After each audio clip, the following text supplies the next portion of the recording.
বলেন তারপর? তখন শাহপুর থেকে আমি রিক্সা যোগে আমি যাই তেলিয়াপাড়া। তেলিয়াপাড়া আমি ছোটবেলা আমার চাচাতো ভাই এক বাড়িতে রোজিং থাকতো, তার বাড়িটা চিনতাম আমি। আমি ওয়াজ শুনছিলাম কয়েকবার আমার নিচে। ওই বাড়িতে যাই, যাওয়ার পরে ওই বাড়ির শামা ভাই শামসুল আলম শামা জি। এবং ওনার বোন আমেনা, আমরা দুজনের যে ল্যাংড়া চুয়ার বাচ্চা কয় ল্যাংড়া রাস্তাতে থাকে, এগুলা অনেকগুলা ছিল কাটা ছাটা, এগুলা ওনারা খুলছে যে পাঁচরাতে। তখন উনি গরিব একটা পরিবার, ওনারা আমাদেরকে ভাত খাওয়াইছে, একটা কাপড় দিছে। বাজারে আসা শামা ভাই এক জোড়া স্যান্ডেল কিনে দিছে দিয়া। ওনার বঞ্জিমের বাড়ি অলিপুর গেট, একবারে সোজা পশ্চিম দিকে বাটি অঞ্চলে উসাইল গ্রাম। ওই গ্রামে আমরা আমরা পথ দেখাই দিছে। আমরা কিন্তু ওইখানে যাওয়ার আগে অনেক কিছুর প্রশ্নের মুখোমুখি হইতেছে। বাংলাদেশের মানুষ দেখলেই চিনালা পাহাড়ি একটা মানুষ, রাজহাঁস আর অতিথি পাখির হাঁস দেখলে চিনা যায়, দেশি জি পাতি হাঁস আর জি অতিথি জি। হাঁস এরকমই বোঝা গেছে আর কি। সে খুব সবল সুন্দর, খুব মোটা তাজা, খুব সুন্দর একটা মানুষ ছিল, দেখলে এমনি চক্ষু লাগতো। তখন ওই বাড়িতে যাওয়ার আগে সে ঠিকানা খালি বলেছে, আমি জানি না। এক রিক্সাওয়ালার বললাম ভাই এমুকের বাড়ি যাবো, রিক্সাওয়ালা হাসতেছে আমার দিকে চাই। এমুক আপনার কি হয়? আমি কি আমার ভাই হয়? কেমন ভাই হয়? খুব ভাই, রক্তের ভাই, এসে আমি বলতেছি আর কি। এই রিক্সাওয়ালাই কিন্তু সে লোক, ও, ওকে। সে আরো বেশি করে প্রশ্ন করে।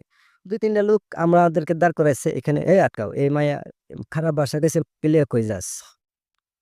তখন আমি আমার আমার সাথে আমার তখন আমার বউই হুম। বুহারি বিয়ে তো করেননি তখন? না, আচ্ছা। বিয়ে আমরা একটা করছি মনে করেন চন্দ্র সূর্য, চন্দ্র কি- আসিল রাত্রে, সাক্ষী রেখে আমরা একটা আপাতত একটা দোষ ফুরাইলাম আর কি। হুম। তখন ওরে আমি টান দিয়ে রিক্সাতে নিচে নামাইলাম, রিক্সার ফুটটা উড়াইলাম, উড়ে ভিতরে দেখি কোনো কিছু নাই, ওই যে আমরা খারাপ মন্তব্য করছে। তারপরে গিয়ে দৌড়ে লেছি, দৌড়ে আমার 3.5-4টা বোতাম পড়ে গেছেন গা, কিন্তু তারে ওইখানে শোয়াই দিছি আমি। খুব এখানে একটা আমরা মারামারি করছি, রিক্সাওয়ালা আমার পক্ষ নিছেন, এই কথার জবাব দিয়া আমরা এসে পড়ছি। রিক্সাওয়ালা আমরা টাইনা বাড়িতে নিছে নিয়ে, রিক্সা প্রতিদিন রিক্সা চালাইছে 7 দিন পর্যন্ত। রিক্সা চালাইয়া তার মেইন রুমের খাটে শোয়ার জায়গা দিয়া আমরা রাখছে, খাওয়াইছে সে রিক্সাওয়ালা। আহা। আল্লাহ তার সুখী করুক। তার বউয়ের কাপড় চোপড় সব দিছে, তার পরনের কাপড় দিছে আমারে। তখন এদিকে বাংলাদেশের লারা পড়ে গেছে, ভারতীয় মেয়ে আমি অপহরণ করে নিয়ে আসি, কে? ত্রিপুরা রাজ্য প্রধানের বাস্তি শান্তনা দেববর্মা। আমি নাকি অপহরণ করে নিয়ে আসি, জোরপূর্বক নিয়ে আসি, বইভিত্তি দেখাইছি, মানে অনেক ধরনের রিপোর্ট দিছে। ভারতীয় এক ধরনের উগ্রবাদী আছে, ওরাও নাকি বিএসএফ ক্যাম্পে চাপ দিছে, বিএসএফ বাংলাদেশ বিজিবিতে চাপ দিছে, বিডিআর এ চাপ দিছে। বিডিআর তখন বিডিআর এ বলছে যে 12 ঘন্টার ভিতরে আমার লোক না দিলে তোমার বিডিআর ক্যাম্প থাকবে না। উগ্রবাদীরা বিএসএফ এ বলছে যে 12 ঘন্টার ভিতরে আমার বোন না দিলে তোমার বিএসএফ ক্যাম্পে থাকবে না। এই ধরনের একটা উত্তেজনা সৃষ্টি হয়ে গেছে, দরপাকড় গ্রামে শুরু হয়ে গেছে, বিজিবি পুলিশ মিল্লা বাড়ির আমার প্রায় 50-60 জন সদস্যরা হয়রানি করা শুরু করে দিছে আমার জন্য। আশেপাশের বাড়ির মানুষও গ্রেপ্তার গণগ্রেপ্তার লাগাইছে। তখন এমন একটা খবর আছে এমন হলো যে আমার একজন পিওন ছিল, আমার একটা বন্ধু মনে হচ্ছে ওই শেখ ফরিদ, জি। সে আমার খবর দিত। একদিন ওনারা গাড়ি দিয়ে যা বিজিবি যে যে লাইনে গেছি, ওরা যাচ্ছে করতে করতে করতে করতে কুত্তার মতো গন্ধ শুনতে শুনতে আমার পিছ লয়ে লেছে। লইতে আমার একবারে কাছাকাছি আসা, মানে আসার আগেই একটা খবর যাইতেছে যে ওরা গাড়ি দিতেছে আর বোন কোনাকুনি পাথারে, বুঝেন? হুম। আর রাস্তা, এবার বন্ধুটা দূর দিছে, বন্ধুটা জানে না এখানে যে চুরাইবালি আছে। চুরাইবালি আছে, অলিপুর যে বিশ্ব রুটটা হয়েছে এটা চুরাইবালির উপর হয়েছে। তখন চুরাইবালি সে জানতো না কি জিনিস। সে যখন এদিকে নেমে পশ্চিম দিকে কোনাকুনি আমার কাছে আসার জন্য দৌড়াইতেছে, সে এতটুকু ডেবে গেছে। ইস। তখন একটা 4টা 5টা ধান গাছে ধরছে, টান দেয় আয়া পর উঠটা, যেভাবে উদ্ধার হইলো। উদ্ধারের পরও চিন্তা করেন আরো যে সামনে আছে কিনা, কিন্তু দৌড়াইতে দৌড়াইতে 4-5 বার সে এরকম আহত হয়েছে। রাস্তার ভিতরে আমার উদ্ধার করা যাবার সময় একটা জালি কুমড়া পাইছে, এটা আবার 60 টাকা বিক্রি করছে বড়। এটাই তার পুঁজি। বন্ধু পায়ে দৌড়াইতেছে 10-15 কিলোমিটার আমার সহযোগিতা করতে গিয়া, বলছে যে এমনি এমনি বিডিআর চতুর্দিকে ঘেরা দিয়া দিছে, বাড়ি অঞ্চল, তুমি পলাও। ও পলাইছি আবার ওইখান থেকে। পরে বিডিআর যাইবার আগে আমার আত্মীয় স্বজন এক গাড়ি গেছে, গিয়া বোঝাইছে 10-15 জন গণগ্রেপ্তার হয়েছে। এখন তুমি কি এই মেয়ে চাও না 15 জন চাও? আমি কি এই মেয়েও চাই, 15 জনও চাই। ঠিক আছে, কিভাবে? তোমরা কোনো কথা বলতে পারতে না, শর্ত আছে, তোমাদের কথা আমি মানছি, আমরা যামু 7 দিন পর। আমরা যামু, আমরা চেয়ারম্যানের মাধ্যমে যামু, গ্রামের মুরব্বি মেম্বারের মাধ্যমে যামু, এবং গণ্যমান্য ব্যক্তিবর্গ থাকতেইব। যারা আমার শত্রু থাকলেও যেন একটা চিন্তা ভাবনা করে কথাবার্তা কয়, আমি এরকম আমার মাথা খেলাইতেছি। ঠিক আছে, রাজি, সবাই রাজি হয়েছে, তোমরা গাড়িতে থাকবা, জাস্ট যাত্রী আমার মতো, আমিও যাত্রী, কারোর সাথে কথা বলবো না। ঠিক, তখন এই যে 7 সিটারে উঠলাম অলিপুরে। সাজির বাজার আসার পরই একজন কোম্পানি, একজন হাবিলদার হচ্ছে, নাম হয়েছে কামাল, হাবিলদার বিডিআর এর কামাল। একটু সামনে আসার পরে একজন কোম্পানির কমান্ডার হচ্ছে, নাম হয়েছে রিয়াজ, কোম্পানি কমান্ডার রিয়াজ। একে একে 5-7 জন বিজিবি সদস্য একই গাড়িতে উঠলো, যারা আমার ছবি নিয়ে খুঁজতেছে, ছবি সহ খুঁজতেছে হাতে নিয়ে। একটা পার্টির কাছে তখন আমার চুলগুলা ছিল খুব সুন্দর, খুব বড় বড় চুল ছিল, দুই দিকে ভাঙ্গা ছিল, কাঁধ পর্যন্ত চুল ছিল, দেখার মতো চুল ছিল আর কি। আমি চুলটারে বিভিন্ন স্টাইল করতে পারতাম। হুম। আমার ছবির, আমি দেখছি ওর হাতে আমার ছবি, আমি টস করে চুল বদলে লেছি, স্টাইল ঘুরাই দিছি। তখন পট কইরা কতটুক সামনে আসার আগে, নোয়াপাড়া আসার আগে একজন আমার কইতেছে, স্যার এই তো পেয়ে গেছি স্যার। স্যার কে? আমি যে গেলাম, কি পাইছেন ভাই?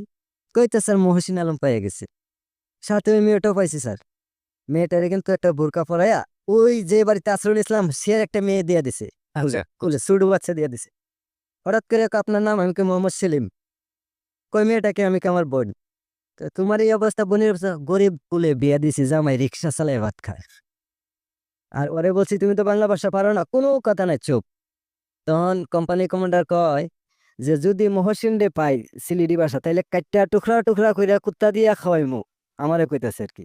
তখন হাবিলদার কয়, দেখো আমি কিন্তু কম শিক্ষিত লোক, আজকে আমি হাবিলদার হইছি আমার যোগ্যতা দিয়া, মানে প্র্যাকটিক্যালি যোগ্যতা দিয়া, যার কারণে তুমি আমার কাছে কি মিথ্যা বলছো?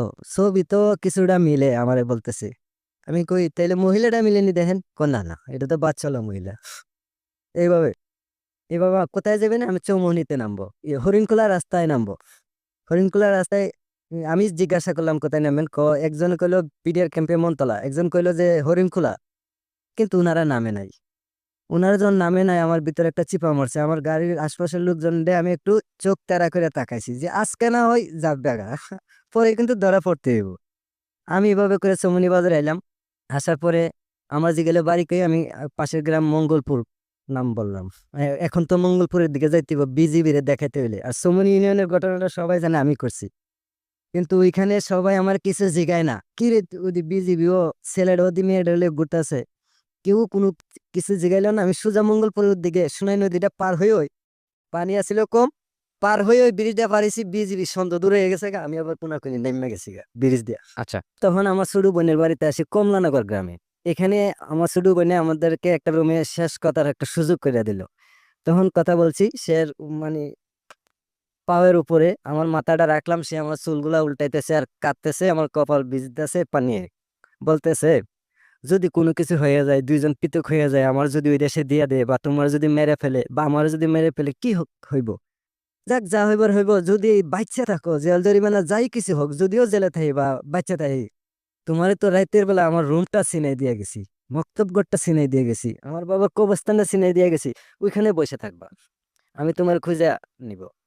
জেল জরিমানার পরে যদি হয়ে যায় আর কিরকম অগ্রিম চিন্তা, সবকিছু চিন্তা করে সেট করে ফেলছেন প্ল্যান। করে ফেলছি। এখন রাজি হয়েছি, বন্ডে বললাম যে ঠিক আছে, মানুষ পাঠাও, আমরা আসতেছি পিছন দিয়ে, কিন্তু আমরা ধরে নিতে পারতো না কেউ। ঠিক আছে, যখন মাইকে ঘোষণা হয়েছে যে আমি স্যালেন্ডার করব, মাইকে ঘোষণা দিচ্ছে? হ্যাঁ, তখন হাজার হাজার মানুষ, হাজার হাজার মানুষ ঢাকা, চিটাগাং, চট্টগ্রাম, কুমিল্লা, রাজশাহী, বগুড়া থেকে আসা শুরু করলো। কার মাধ্যমে শুনে? বিজিবির মাধ্যমে, যাদের আত্মীয় স্বজন বিজিবির সারা বাংলাদেশের লোকে থাকে থাকে না, এইভাবে এক নজর দেখার জন্য হাজার হাজার মানুষ ভিড় করলো। আমিও হাজার হাজার মানুষের মাধ্যমে, আমাদের ইউনিয়ন তৎকালীন ইউনিয়ন চেয়ারম্যান ছিলেন 1999 সালে আতর রহমান সেলিম, হাসপাতাল নিয়ে ভাস করছেন। তো ওনার মাধ্যমে অনেক ওয়ার্ড চেয়ারম্যান, এই যে সিরাজুল ইসলাম, বর্তমান আমার উকিল শ্বশুর, ওনার মাধ্যমে আমরা বিজিবি ক্যাম্পে সিলিন্ডার করি। একজন সর্দারের বাড়িতে, জলি সর্দারের বাড়িতে যাই, তখন বিজিবি আসে, মাস্টার টিচাররা আসে, আসে আমরা দুজনকে প্রশ্ন করার পর দেখলো যে আমরা প্রেম করিয়া একে অপরের দুজন পছন্দ করছে, কথাবার্তা মিলছে, এই জন্য আমরা পলাইছি, কিন্তু চুরি করে আনি নাই, অপহরণ করে আনি নাই। হুম। এই জিনিসটা প্রমাণ হইলো এখানে। হওয়ার পরে বিল্লাল মাস্টার করে একজন বড় ভাই আছে, সদ্য বড় ভাই, উনি ইংলিশও প্রশ্ন করছে মেয়েটারে। মেয়েটা তেমন শিক্ষিত না, আর বাংলা ভাষাও বুঝে না, দুই একটা কথা লড়ছড় হয়েছে, যেমন আমাকে বলছে যে কোথায় নিয়ে গেছিলেন, অলিপুর উসাইল গ্রামে। বুঝতে পারছি না আর এরা বলছে যে মাধবপুর। ওই কথাটা পেঁচ লাগালে দুইজনে দুই ভাগ করে লেছে। আচ্ছা ভাগ করে আমার একটা হ্যান্ডকাপ লাগাই লেছে হাতে। হ্যান্ডকাপ লাগাইয়া বিজিবি ক্যাম্পে হরিণখোলা সীমান্ত ভারি বিডিআর ক্যাম্প তখন আছিল। তখন এখানে আমার চুলগুলা সাংবাদিকরা বাইস কইরা ছবি উঠাইছে হ্যান্ডকাপ পরানো অবস্থা। তখন মেয়েটারে আলগা আলাদা একটা রুমে নিছে, আমারে বিজিবি ক্যাম্পের অস্ত্রাগারের একটা রুমের ভিতরে নিছে। অস্ত্রের এমুনেশনের দুর্গন্ধ আর আমার মানে অল্প অল্প বয়স কম ছিল, দাড়ি মুছুরা শুরু করছি, একটা একটা করে বিজিবি সদস্যরে টাইনে উঠাইলেছি। এই দাড়ি গোফগুলা হ্যাঁ, আর আমার খুব গুসাইছে। কিন্তু ওদের এই নির্যাতন আমার চামড়ার উপরও লাগে নাই। ওরা যা করছে, কিন্তু রক্তাক্ত হয়েছি, দাড়ি উঠাইছে, আমার রক্ত বেরোইছে, কিন্তু আমি কষ্ট পাই নাই। তখন ভারতীয় বিজিবির প্রস্তাব দিছে সাথে সাথে প্লাক মিটিং, পতাকা বৈঠক যেটাকে আমরা বলি। পতাকা বৈঠক। পতাকা বৈঠক হইলো, হাজার হাজার মানুষ দাঁড়াই রইল কি হয় শেষটা দেখার জন্য। শেষটা এদিন সন্ধ্যাবেলা শেষ হয়েছে, মেয়েটারে ইন্ডিয়া দিয়ে দিছে আর আমারে থানায় নিয়ে গেছে। আমার বিজিবি আরো কিছু মারধর করছে, মানে অবৈধ মারধর করছে, সীমাহীন, মানে যেটা আমি বাসায় প্রকাশ করবো না এখন। নির্যাতন করছে, কিন্তু তখনকার আমার বয়স 20 বছর হইলো, আমি ছোট। যাক, মেয়েটারে দিয়ে দিছে একটা গাড়িতে উড়াইয়া, জোরপূর্বক করিয়া, জোরাজুরি করিয়া মেয়েটারে খুব জোরাজুরি করে দিয়ে দিছে। মেয়েটা ইন্ডিয়া এক রাত্রে মনে হাজতখানা আছেন। পরের দিন তার ভাইবার দ্বারা চাকরি করার সুবাদে তার বাড়িতে নিয়ে গেছে, আর আমি 1 মাস 18 দিন ছিলাম জেলে। আমাকে থানায় চালান করে দিছে। প্রথম থানায় নেওয়ার পরে যে রুমটার ভিতরে রাখছে, মানবতা একটা জিনিস বাংলাদেশে তখন আমি দেখছি নাই। যেমন জেলিরা তো মানুষ, মানুষ জেলে যায় না, না পশু জেলে থাকে, মানুষ জেলে থাকে। মানুষ যে এখানে যে লকাবে আমার রাখছে, বাথরুমটা খুব নোংরা ছিল, বাথরুমের মল উপর দিয়ে বাসায়, তো এখানে আমি দাঁড়াই থাকতে হয়েছে। কিভাবে দাঁড়াইছি জানেন? আমি ওইটা রডে ধরে পাও দুইটা দেওয়ালের মাঝে বাজারে রাখছিলাম। সবচেয়ে বড় শাস্তি হচ্ছে রডে ধরে পাও, নিচে তো ময়লা দুর্গন্ধ, আবার এখানে আইনে বাদ দেয় খাইতাম, খাবার দেয়, বাজে খাবার দেয়, পচা খাবার দেয়, আমি খাই নাই।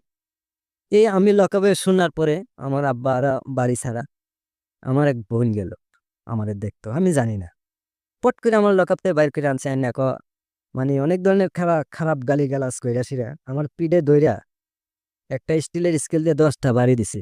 কে? ওই থানার একজন দারোগা, হুম। নামটা আমার স্মরণ নাই, অনেক আগের ঘটনা।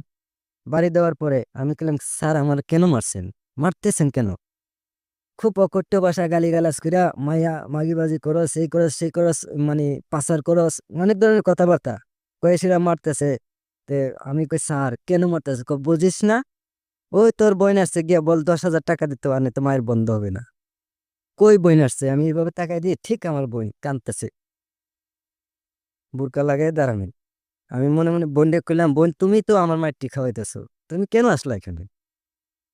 তারপরও মারলো। আমি কই, স্যার আমি অন্যায় করছি, আমার মারেন, কিন্তু আমি আমারে মানে খারাপ ভাষা মা বাপ নিয়ে গালি দিবেন, আমি আপনার গায়ে হাত তুলবো। যখন আরেকটা বাড়ি দিছে, তখন আমি স্কেলটা ধরে একটা চাপ দিছি, উনি থতিটা একটু টেবিলে লাগছে আর কি। লাগার পরে উনি মনে হয় একটা জামি জমি দিয়ে রক্ত বেরোছে। আমি কি, স্যার আমার মাইরা ফেলার আপত্তি নাই, কিন্তু আমার মা বাপ তেলে গালি দিবেন না, অকট্য পয়সা গালি দিবেন না। আমি জেলে আসছি, আমি আপনার, আপনি যে পরিবারটা আছে ভালো পরিবারের লোক হইতে পারি, আর আপনি তো আমার এই জন্য মারতেছেন না, টাকার জন্য মারতেছেন। আমার নাই দেখাই দেখাই মারেন, সব মাথা পাইতে নিব, কিন্তু এটা আমি সহ্য করবো না। তো কেন? আমি কই, কেন না, কারণ কারণ এই দেশটা 30 লক্ষ মানুষের রক্ত দিয়ে স্বাধীন করছে। এই দেশে মানুষের বাক স্বাধীনতা, মানুষের স্বাধীনতা দিছে, এই স্বাধীনতার জন্যই যুদ্ধ হয়েছে। কিন্তু আজকে আপনারা কাইরে নিতেছেন, ন্যায়ের পক্ষে থাকেন, একদিন আপনি মাটি তুলে যাবেন, আমিও যাব।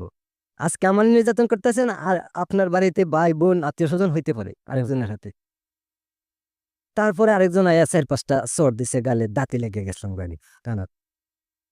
যাক, তাড়াতাড়ি চালান করে দেন। রাইতে একজন উকিলে খুব চুট দিয়ে গেছে, পরে চালান করে দিল আমার জেলে। আমি জেল খাটতেছি। ওইখানে দেখলাম জেলের মাঝে কেউ চুরির প্রস্তাব দেয়, কেউ ডাকাতির প্রস্তাব দেয়, কেউ মানে খালি বাজে। এখানে তো ভালো মানুষ তাই না, জেলখানা। ওই দিন ছিলাম ডাকাত, ছিনতাইকারী, জুয়াখুরি, মদখোর, সব দেখলাম জেলখানা। তখন আমি আমার যে বাবক, আমি কই, মা বাপ যখন জামিনে নিত না, যা আমার জীবন এখানে শেষ। যে বাবক আমার জামিন হয়েছে, আমার আবার ওইভাবে আমি বাড়িতে গেছি। জামিন হওয়ার পরে বাড়িতে গিয়ে আমারে খুব চোখে চোখে রাখতো, তালা মারে রাখতো। রাইতে আমার ঘুম পাড়াইয়া জানলা দরজার বাহির দিয়ে তালা মারতো। আমার তো ভালো লাগতো না। আমার খাবার দিতে কিছু ভালো লাগবে না, আমার মন খালি ইন্ডিয়া পড়ে থাকতো ওই মেয়েটার কাছে। আমি জানি আজকে যাবি না, মেয়েটা জানি কি হয়েছে, যোগাযোগ তো নাই। আম্মা আম্মা আম্মাকে বললাম যে আম্মা যতই আমার তালা দেন মনটারে তো তালা দিতে পারবেন না, ঠিক আছে দেন। আমি তালা দিয়ে রাখতো আপনাকে, তালা দিয়ে। আমি একটা রড ভেঙে গেছি জানলার, জানলার একটা রড ভেঙে গেছি। এমন একটা কৌশল করছি মা বাপ যেন না বুঝে। আমি উপরে উঠাইতাম, রডটা উপরে উঠতো, আমি বেরিয়ে যাইতাম, রডটা ফেলাই দিতাম, রডটা জায়গায় থাকতো। এভাবে গিয়ে রাস্তায় ওই যে যেখানে ঘটনা যতটুকু আমার একটা বিএসএফ বিডিআর এর বই দেখলে তো মেরে ফেলাই দিবে, তোমার একটা কাহিনী ঘটনা। এরপরে বাধা বিজ্ঞপ্তি না, কিন্তু কিছু মানতাম না, আমি আমার জায়গায় অপেক্ষা করতাম তার জন্য, যে যে লোকেশন তারা চিনাইছি। ওই কবরের জায়গাটা, হুম, বক্তব্য। আমি শান্তি পাইতাম। পাইতে পাইতে সিডি লিখে দিছি, একদিন ওই কবিতা বান্ধবীর সাথে দেখা ভারতে, খবর পেলাম। আমি কোনো কিছু বই করছি না, আমার দেখলে গুলির অর্ডার। আমি গেছি গেঞ্জারিতে, আমার সাথে একটা লোক আছিল, কবিতা ওই লোকটারে ডাক দিছে, এদিকে আসো। তে ওই লোকটা আমার কাছ থেকে কবিতা ভাবছে যে মহিলাটা আমারে ডাকে কোনো যাই, হে আমার ওই মহিলাটার কাছে গেছে, হে আমার কাছে আই পড়ছে, তুই এখানে বইয়া থাক। আমার কাছে আইসা কইতেছে, কয় শান্তনারে তো খুব মারছে। কে মারছে? কয় শান্তনারে মারছে, শান্তনার মারও মারছে। কে মারছে? তার ভাই হরকুমার, হরকুমার দেববর্মা, চাচাতো ভাই। কেন মারছে? কয় এইভাবে যাওয়ার কারণে। তাইলে কি করতে হবে এখন? আমার একটা সিডি নিয়ে দাও তুমি শান্তনারে। কই সিডি লিখবে কোন সময়? আমি একটা না 1000 আছে আমার পকেটে নাও। সিডি নিয়ে দিলেও দাঁড়ে পড়ছে নাই, কিন্তু ওকে তো আমি বললে দিছি যে আমি তোমার জন্য চিরজীবন অপেক্ষা থাকবো, তুমি আসো আমারে পাইবা। আর আমি যাইতে পারবো না এটা বলে দিছি যে আমি গেলে মাইরা ফেলাই দিবে। তারপরও আমি গেছি রাইতে, কিন্তু দেখা পাইছি না আর। শেষ পর্যন্ত দ্বিতীয়বার সে নিজে আসে পড়ছে একা। আমি ওর আসছে কি না আমি জানি না, কিন্তু আমি একটা লোকেশন দেখাইছিলাম, লোকেশন মতোই আসে পড়ছে সে।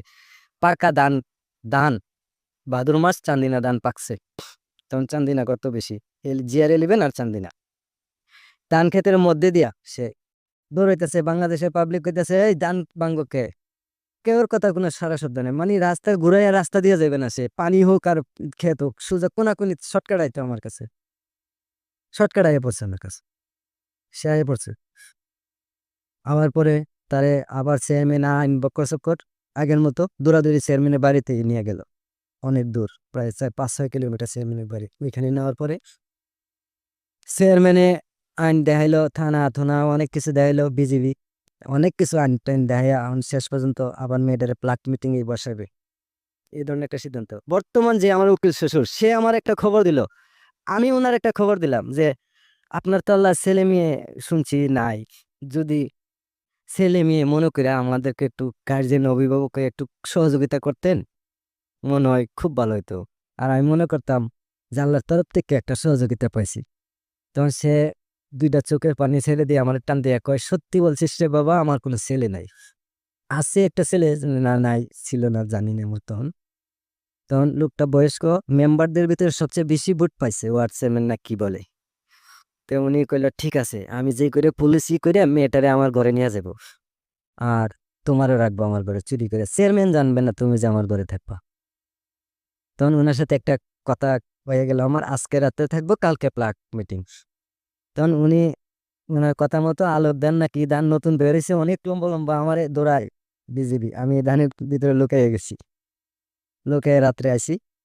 তারপরে দেখার পরে সে এই সান্ত্বনা আমার গলা ধরে অনেক কাঁদছে, শরীরটা দেখাইছে বাইরে যে মারছে ওরে, পিটাইছে যে। তখন ওরে আমি একটা বুঝ দিছি যে এগুলা খালি শুরু, আরো অনেক কিছু হইতে পারে। তুমি যদি শেষ দেখো তাইলে এখন যে মন মানসিকতা তোমার আছে, শেষটা যেন এরকমই থাকে, যদি শেষ দেখতে চাও। আর না দেখলে রে বোন, তুমি তোমার দেশে থাকো আর আমি এই দেশে পাগলের মতো ঘুরাই, আমিও তো পাগল। আচ্ছা ঠিক আছে, রাত্রে আমরা এক জায়গায় থাকলাম দুজনে, সারা রাত্রটা গল্পে গল্পে রাত্রে হয়ে গেল। সকালবেলা আমি আমার ফুটে গেছি, আমার বিজিবি দৌড়ায়, পুলিশ দৌড়ায়, আমি ফুটে আমি আগে আমার সে যে যে রাস্তায় যাইবো, আমি এই রাস্তা রাস্তায় জায়গা জায়গায় মানুষ দাঁড়া করে রাখছি, খালি দ্বিতীয় সে ভালো আছে কিনা। প্লাক মিটিং পরের দিন হয়েছে, পরের দিন প্লাক মিটিং এর ভিতরে মানুষ হইব নিচে 30,000 মানুষ, ওই সীমান্ত এলাকা 30,000 মানুষ দেখতেছে। যখন প্লাক মিটিং এর মাধ্যমে বাংলাদেশ সরকারের পক্ষ থেকে যারা নেতৃত্ব দিছে, ওরা বলতেছে যে যে বাংলাদেশে এমনি তখন 14 কোটি মানুষ, যে আমরা আর একটা মানুষও বাংলাদেশের বাড়াইতে চাই না, কারণ বাংলাদেশের নাগরিকদের এমনি বাত নাই না খাই আমারে, আরেকটা মানুষ কেন বাংলাদেশে আমরা আনবো? এই ধরনের একটা আইন দিয়ে বোঝাইলো, বোঝাইতে বোঝাইতে শেষ পর্যন্ত এটাই রায় এসে ঠিকই একজন নাগরিক বাড়াইবে না বাংলাদেশে। কোম্পানি কমান্ড হাবিলদার আমার প্রস্তাব দিল, আমার মেয়েকে তোমার কাছে বিয়ে দেবো, বিয়ে করে আসছে অনেক সুন্দর। তখন আমি কইলাম, না, সুন্দর আপনারা চিনেন না, সুন্দর যদি চিনেন তাইলে সুন্দরটারে খারাপ বলতেন না। তার মায়েরারে জিজ্ঞাসে যে ছেলেটা তো একবারে বাদ দেখতে সুন্দর না, তুমি কত সুন্দর, ভারতে কত সুন্দর সুন্দর ছেলে আছে, তুমি এখানে কতই আমার চোখ নিয়ে দেখ ছেলেটা কি সুন্দর। তখন এইভাবে পারে না কেউ কথা বলে আমরা সাথে। যাক, শেষ পর্যন্ত একটু উত্তেজিত হয়েই দুই দেশে একটা সমাধানের পথে গেছে যে মেয়েটারে দিয়ে দিব। বুলেট প্রুফ এরকম শক্তিশালী গাড়ি, কালো কমান্ডো বাহিনী, আসাম রাইফেল, টিএসআর বাহিনী, বিএসএফ সবটি বাহিনী ঝুঁক হয়ে আসছে। চতুর্দিকে রেড অ্যালার্ট জারি, সীমান্ত উত্তেজনা, মুখোমুখি অবস্থান দুই দেশ। এর ভিতরে যখন মেয়েটারে প্লাক মিটিং এর মাধ্যমে দিয়ে দেয়, মেয়েটা যায় না, হ্যাঁ সে মেয়েটারে নিছে। নেওয়ার পরে একটা গাড়িতে উড়াইছিল, এটাও বুলেট প্রুফ, গুলি ঢুকে না, খালি ফাঁকা ফাঁকা কিছু গ্লাস আছে, এগুলো দিয়ে দেয়। পিছনে ডালাটা লাগাইছিল না দরজাটা। যখন গাড়িটা টান দিছে, চলতি গাড়ির থেকে একটা কাঠের ব্রিজের উপরে উঠতে গেলে একটু স্লো করতে হয়। আগের ব্রিজ কাঠের ব্রিজ, টানা কাঠের ব্রিজ, এখন লোহার ব্রিজ আছে। এই কাঠের ব্রিজের উপরে স্লো করার সময় সে চলতি গাড়ি থেকে ফাল দিয়ে পড়ে গেছে মেয়েটা। পরে একটা দৌড় দিছে, তার শরীরে যতটুকু শক্তি আছে, আর বাংলাদেশের যে জমিগুলা হাল চাষ করে রাখছে, বড় বড় চাকা আছিল, 2-3 বার পড়ছে সে। আপনার চোখের সামনে আপনি দেখতেছেন? আমি দেখতেছি বড় একটা গাছ থেকে, আমারও বন্দি করে রাখছে, আমি বন্দি ভেঙে দেখতেছি সবকিছু। আমার যেন আর চালান না করতে পারে, আমার গার্জেনরা আমার বন্দি করে রাখছেন, আমি এটা আমার বিকল্প ব্যবস্থা করে আমি গাছের থেকে দেখতেছি। ওইজন ফাল দিছে, আমি ফাল দিছি গাছের থেকে, আমি নিচে পড়ছি, নিচে পড়ে উঠটা দিয়ে সে মাটিতে শুয়ে রয়েছে, অনেক উপর থেকে আমি পড়ছি। সে পড়ে রয়েছে, আর বাংলাদেশের মানুষ হাতে তালে দিছিল এইভাবে। হাতে তালি দেওয়ার কারণে ভারতীয় সব সৈন্যরা মাথাটা নিচু করে দিয়ে রাইফেলটা এইভাবে ধরে রাখছিল। আর আমি দৌড় দিছি একটা, আমি মনে মনে কি পায়ে গেছি, আল্লাহ মিলিয়ে দিছে, আর মনে নিবে না। আর সব মাথা নিচু করে লেছে, আর বাঙালিরা একসাথে 30,000 মানুষের হাতের করতালি, একটা বড় ধরনের স্টেডিয়ামে এরকম সুরগোল হয় না। তখন ভারতীয় সৈন্যরা লজ্জা সইতে না পাইরা বাংলাদেশের ভিতরে প্রবেশ করছে, অনেক ভিতরে। ঢোকার পরে কিছু বিজিবি সদস্য, বিডিআর সদস্য ওনাদেরকে সহযোগিতা করছে। ওনার হাতে, মেয়েটার হাতে পায়ে ধরে চাকার উপর দেহে ছেয়ে নিছে, টানিয়ে নিছে, নিয়ে আরেকটা বুলেট প্রুফ ছোট একটা উন্নত মানের গাড়িতে উড়েছে। ওড়াইবার পরে দেখলাম মহিলা পুলিশ 2-3 জন হ্যাঁ এইভাবে নিয়ে গেছে আর কি। তারও দ্বিতীয় নেওয়ার পথে অনেক জ্বালা যন্ত্রণা দিছে, মানসিকভাবে দিছে, জেলখানা দিছে, কুপ্রস্তাব দিছে, ভালো প্রস্তাব দিছে। মানে চাকরিওয়ালা সৈনিক নেদার করেছে বিয়ে করার জন্য, দেওয়ার জন্য। সে তার সিদ্ধান্ত অটল, আমার যে কথা দিছে যে আমি তোর যারে প্রেম করি তার সাথে গড় করি, এই কথাই সে আছে, এভাবে দিয়ে দিল। আমি আমার পথে, আমি কি করব, কোনো কিছু না, আমার তো আর কোনো কিছু ভালো লাগে না। এই কাহিনী আরো আরো জ্বালা যন্ত্রণা দেয়, না জানি তারা কি করতেছে। আমার তো মায়ের মোরা, মায়ের বন্ধ আমার। তুমি কি চাও কও, আমার তো পায়ে তালা দিয়া শিকল দিয়া চকিতে শুয়ে রাখছে, তুমি তো স্যার আছো, আমি তো খুব কষ্ট করতেছি।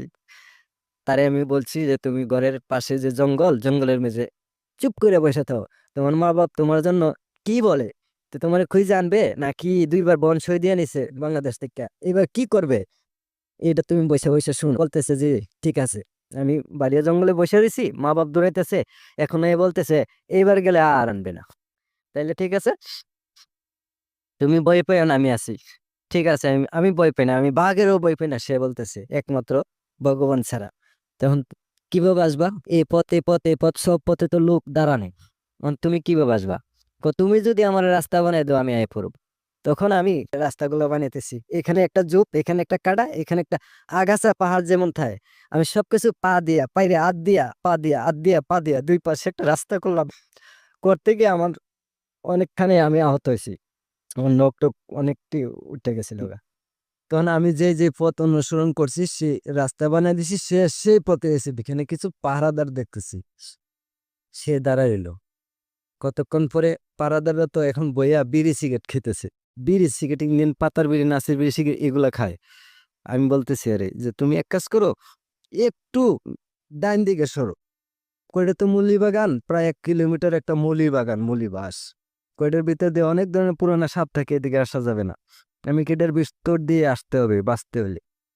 পরে যে বাবুকে একটা কোনা লইছে বাগানটা, আমার কথা রাখছে, মানে একটু জায়গা কোনাগুনি হাইটে এসে আম গাচ্ছা টান সমতলের মাঝে একটা লেবার বাড়ি, নানা দাদা ডাকতাম।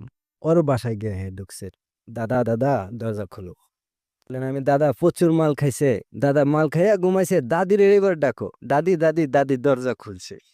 আরে শান্তনা তুই, ক দাদি চুপ, কেউ ধরে বললো না আমি এইভাবে আইসি, আমার মা বাবা কইছে আর আনতো না। তো ওই লেবারের দাদা দাদি উপকার করছে, বৃদ্ধ বয়সে সীমান্তটা পার করে দিয়ে গেছে। পাখিটা সে একা একা আইসা, ওই যে বললাম যে বিল্লাল মাস্টারের ভাইয়ের বউ দেখে লেছে, ওরে দেখে কলে এই মেয়ে তুই এটা দিয়ে আবার আয়ে পড়ছে, এটা তো আর ইন্ডিয়া রাখতে পারতো না, তোমার মানুষের দেখে লেবে করে ঘরে টান দিয়ে নিয়ে ঢুকাইছে একটা ঘরের ভিতরে। ঘরের ভিতরে ঢুকাইবার পরে মাস্টারে পাঠাইছে আমার খবর দিত। যখন মাস্টার গিয়ে আমার দরজা টাক টাক টাক টাক শুরু করলো, তখন আমি বলতেছি যে কে, কইতেছে মাস্টার। যে তুই হাসিস কে, আমার জিজ্ঞাসে। যে আমি তো হাসি, আমি একটু সেমটা আমি বলি যে আমি তো জানি, এজন্য আমি হাসি। কি জানিস তুই?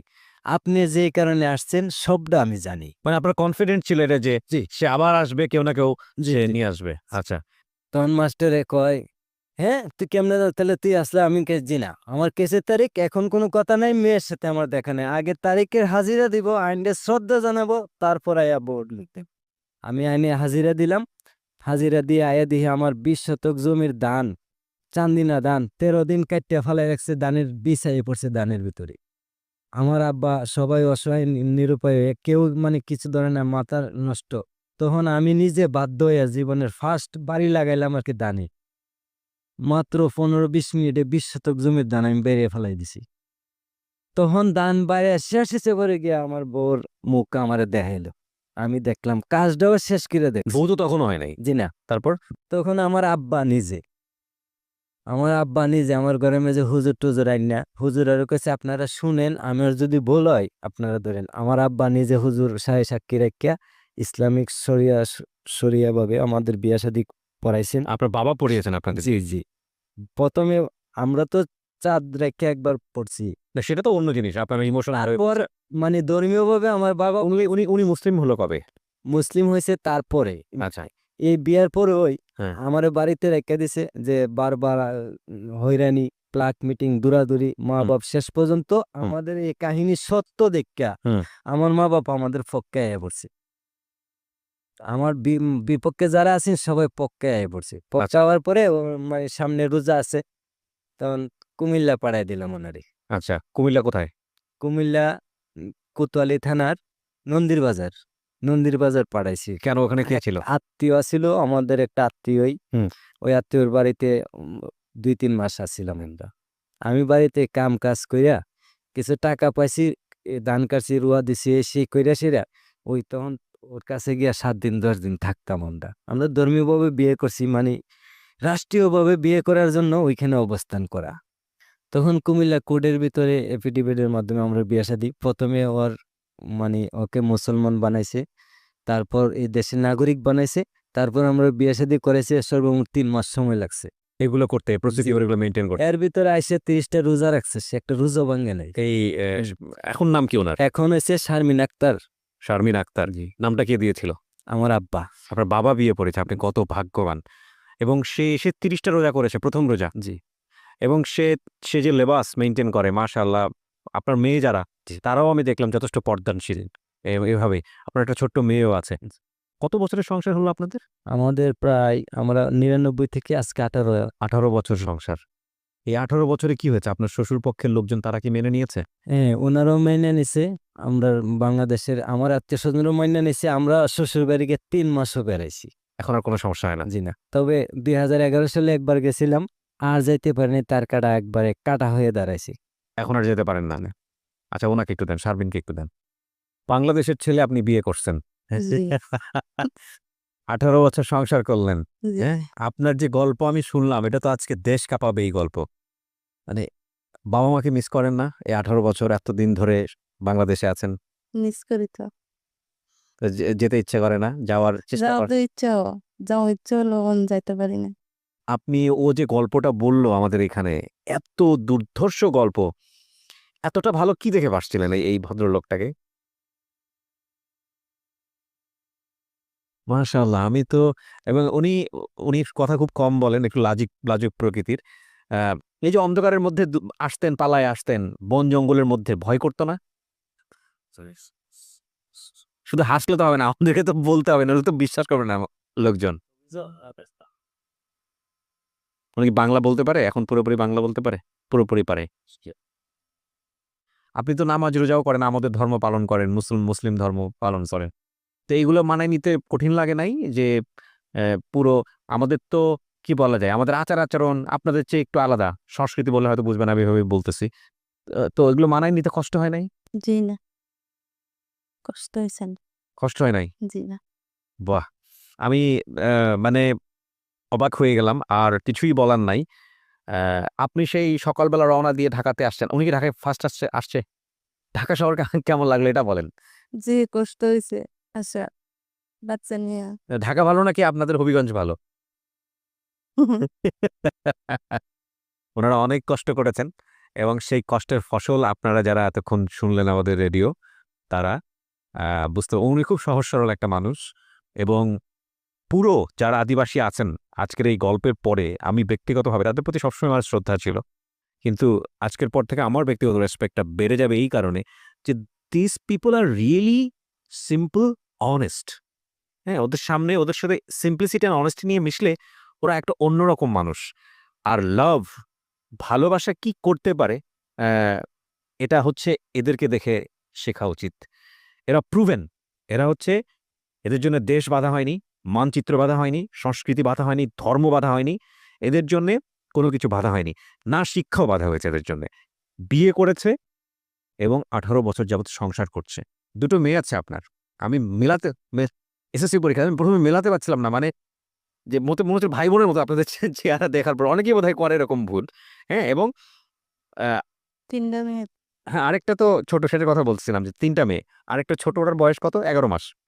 এই ৩ টা মেয়ে নিয়ে আপনি আপনার ছোট ভাই সহ, আপনার স্ত্রী সহ আপনি ঢাকাতে এসছেন শুধুমাত্র আমাদের এই জীবন গল্পে পার্টিসিপেট করার জন্যে। শারমিন, আপনি আপনার মার সঙ্গে লাস্ট কতদিন যাবত দেখেন না, মনে আছে? ৫ কয় বছরের মতো। ৫ বছরের মতো হবে। এবং এখন আর যাওয়ার চেষ্টা করলে যেতে পারেন না। না, ওনারাও আসতে চাইলে আসতে পারে না। না, আসতে পারে না। শেষের বেলায় শুধু এতটুকুই আহ্বান জানাবো, আমরা জানি না যে এটা আসলেই সম্ভব কিনা এই ব্যারিয়ারটা ঘুচিয়ে ফেলা। শারমিন, সে যেন তার বাবা-মাকে অচিরেই দেখতে পায় এবং সে যেন তার পিতৃকুলে ফিরতে পারে। আমরা মন খুলে দোয়া করি এই কাপলটির জন্যে। এরা আমাদের সামনে উদাহরণ হোক। এবং আমার আজকে একটা পরম পাওয়া যে জীবন গল্পের যে এরিনা, সেটা কোথায় পৌঁছে গেছে। হবিগঞ্জের একটি সীমান্তবর্তী অঞ্চল, সেখান থেকে একজন গেস্ট এসছেন তার জীবন গল্প নিয়ে। এবং সেই জীবন গল্প, আমি মনে করি এটা পুরো দেশ কাঁপানো একটা জীবন গল্প, ভালোবাসার গল্প। অসাধারণ। কিছু বলার আছে যারা আমাদের রেডিও লিসনার, আপনাদের এলাকায় তো অনেকে শুনে। সবার উদ্দেশ্যে কিছু বলার আছে, আপনি যদি কিছু বলেন। হ্যাঁ, মহসিন ভাই বলেন। যে আজকে যারা ঢাকা এফএম 9.4 90.4 এই চ্যানেলের মাধ্যমে যারা আজকে জীবনের গল্প শুনছেন, হয়তো অনেকে বিশ্বাস নাও করতে পারেন, কিন্তু হবিগঞ্জ জেলা মাধবপুর উপজেলার চৌমনি ইউনিয়নে 52টা গ্রাম আছে। ওই গ্রামের যে কোনো একজন মানুষের জিজ্ঞাসা করতে পারেন, আমার মুখের গল্পটা আরো সুন্দর করে ওরাই বলতে পারবে। সবার জানা এটা ৩ মাসের গল্প কাহিনী। কিন্তু আমি ঢাকা আসার উদ্দেশ্য একটাই, বাংলাদেশে অনেক ছায়াছবি আমি দেখছি, আমাদের ভিতরে যা গইটা গেছে এরকম দেখি নাই আমি। এই জন্যই আমি বলি জীবন নাটকের চেয়েও নাটকীয়। অনেক ভালো থাকুন প্রিয় শ্রোতা। আজকের মতো শেষ করছি। জীবনের জয় হোক, মানুষের জয় হোক। আজকের মতো শুভরাত্রি। জীবন গল্প, জীবন নাটকের চেয়েও নাটকীয়। জীবন